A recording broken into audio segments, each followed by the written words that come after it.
আমাদের পরোটা কেমন হয় চলো তোমাকে একটা দেখাচ্ছি। দেখো সাইজটা দেখো, ঠিক এক হাতের থেকেও অনেকটা বড়। আর এ দেখো একদম নরম তুলতুলে। দেখো হাতের মধ্যে, দেখো আমি খুব জোরে জোরে চাপছি কিন্তু হাতে দেখো, দেখতে বুঝতে পারছো খুব নামমাত্র তেল। এ দেখো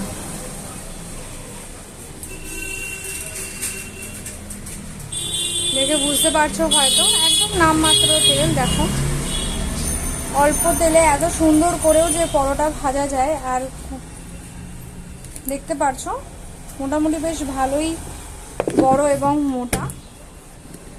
এটার দাম কত হতে পারে তোমরা অবশ্যই কিন্তু জানিও। দেখো এখানে হচ্ছে কাশ্মীরি আলুর দম কষা কষা। ছোলার ডাল কিন্তু এই দেখো এক গামলা প্রায় শেষ। এ দেখো ছোলার ডাল একদম টেলটেলে হয় না, একদম ঘন ছোলার ডাল আলু ছাড়া। যারা যারা আমার দোকানে আসতে ইচ্ছুক তারা মোটামুটি এই ঘোষ ফার্নিচার নিউগি বাগান তার অপোজিটে আসতে পারো।